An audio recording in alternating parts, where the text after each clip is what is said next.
Who is the true oldest Osu player? Well, it's not easy to define. Is it someone who has been grinding for the longest time? Would you count someone who plays casually every now and then? What about anyone who puts in a few plays every few months? I will break down each category. From grinders who have taken the game seriously for 10 years straight to one of the first 100 accounts ever created still putting in playtime, at what point do you draw the line? Let's dive in and decide.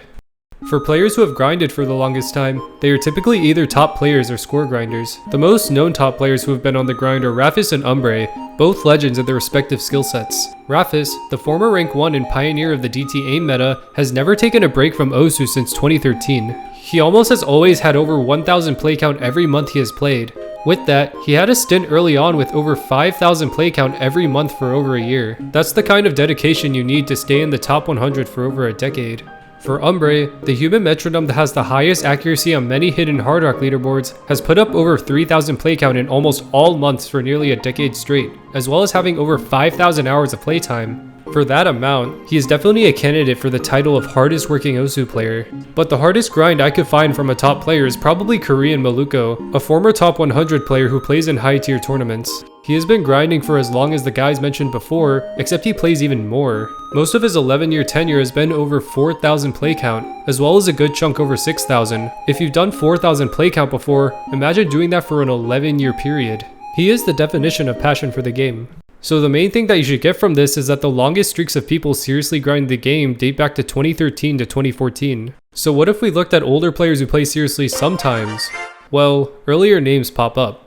Firstly, there are many old top players who turned to playing casually. This includes Reimu Desu and sayonara-bye, who both created their accounts in 2011 and have hit rank 1. They eventually started playing casually, which they still do today. Sayonara-bye even recently got new top plays. Someone in the same era is Val0108, who has been around since January 2010 and was a well-known top player through the former half of the decade.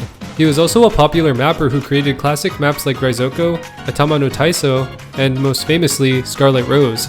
He has played on and off since then, still being 4-digit and making ranked maps, his most recent one being in 2023. Finally comes Sure, who formerly went by YK. He made his account in 2009 and was rank 1 in 2010 when the system was based on score. He still score farms to this day. He is currently ranked 53 in score and has the most playtime of any player in Osu Standard. It's common for older top players to slowly regress to casual play, but what about the opposite? As in, old players who became top players later on. One of the most prominent is Nikki1324, who has had her account since 2010, longer than old top players like Azer and Dustice. She has been playing pretty low key since she made her account, not putting up a single month with over 2,000 play count. She slowly gained skill over a decade, eventually becoming well known as a top player in 2021, especially when she hit the second ever Road of Resistance Hard Rock FC, so it took her around 11 years to reach top player status. That's dedication. Beyond those guys are the prominent figures in the community like CookieZ, Wubblewolf, Andrea, Doomsday, and Miss Magius. CookieZ's account was created in June 2009, with him being known as a top player since 2010. Today, he is still argued to be the best hidden player in the game, but he rarely plays now, most recently putting up a couple of play count for the first time in 7 months. Wubblewolf has had his account since 2008 and was in the top 50 for over a decade, from 2009 to mid-2019, becoming an all-time great player. He has played the game casually since then, still streaming today. Then there's Andrea, a popular mapper who mapped Rockefeller Street, which is, you know, this thing.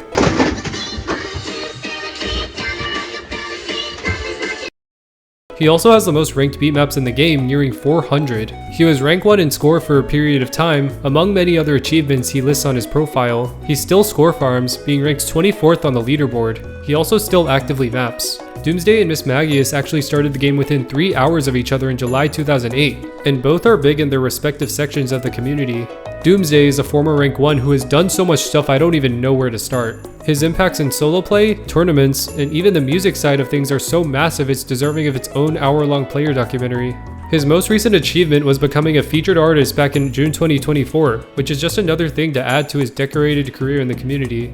Miss Magius is in the mapping side of things, being the guy behind many old maps that top players played back in the early 2010s. Classic maps like Band Forever, Can't Defeat Airman, and most famously, The Big Black, are common maps that you will see top players play a decade ago. He still actively maps today and is a part of Project Loved, the team that manages Loved Maps. Now, that's probably where you think it ends, since there's no way there's an active account out there that's older than those guys, right?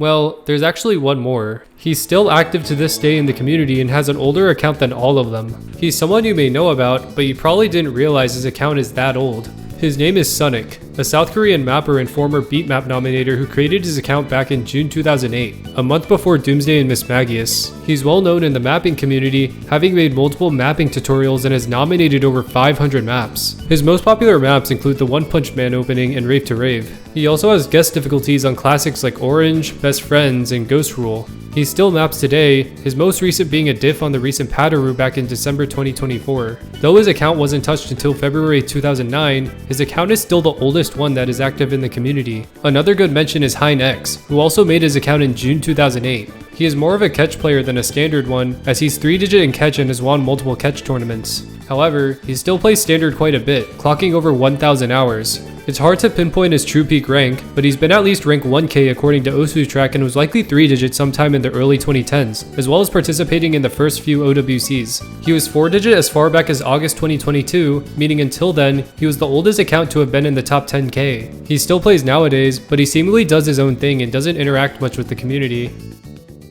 If the oldest player in the community today is from 2008, that means there are no 2007 players that are still around. Players who joined in 2007 will have the here since the beginning on their profile. There are only around 5,000 of them. To my knowledge, there are none who have stuck around to this day.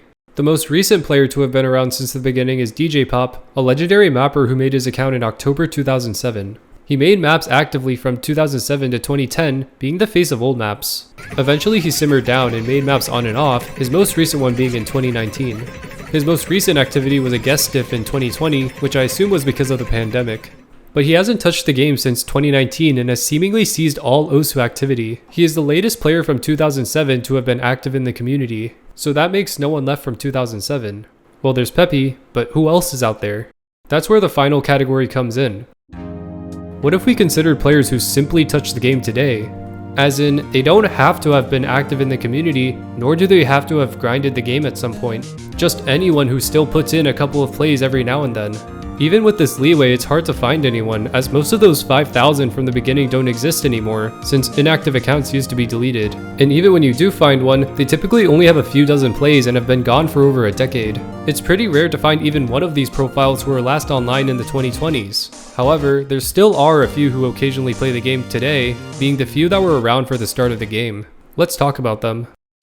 Firstly, there's Turbum, who was another one of those guys who were lost to time until recently when he started playing again out of nowhere in February 2024. He started playing just like anyone else, putting up hundreds of hours over a year and becoming mid 5-digit. He's been accused of being a bot account, but the progress on his profile looks pretty natural. His profile now looks pretty normal besides the since the beginning tag and him having exclamation points in his name, something that is impossible to do now. He is currently the highest ranked player to have created his account in 2007, but would you count it if he left the game untouched for 17 years? What about someone who actually had play count through that time? Well, your answer is probably Zero Starry, an ancient mapper and beatmap nominator. He created his account in November 2007 and made maps from 2008 to 2009. But the special thing about him is that he's put up play count every single month since making his account, besides a couple. Most months are less than 10 play count, so he's probably just doing it for the memes. His streak from 2007 unfortunately came to an end in June 2021 when he didn't clock in a single play that month, ending the last streak of play count from a 2007 profile. However, he still puts up play count every month all the way until now, so technically, he's the oldest Osu account that has been consistently active. They are both pretty old, but there is one more older guy, someone with a double-digit player ID, someone whose account was created before Osu's initial release, and he's still around today putting up plays on his account. You may know who it is, especially if you were around before 2020. It is Zalius, the developer of the Bancho bot and OG moderator. You may recognize his name from the message people used to get when they were caught cheating.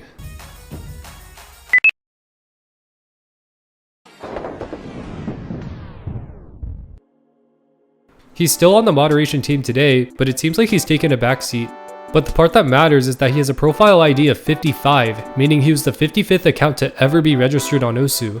His account was also made in August 2007, a full month before Osu's public release. This is because he's a friend of Peppy. He is the 4th oldest account you can still find, the other 3 being Peppy, BanchoBot, and this random guy who I assume is Peppy's friend. And to this day, he still has activity on his profile. That checks about every category. What do you think counts as the oldest? You guys can decide in the comments. Also, don't forget to subscribe if you like the video, as I make similar stuff to this you may like. That's all for this video. See you next time.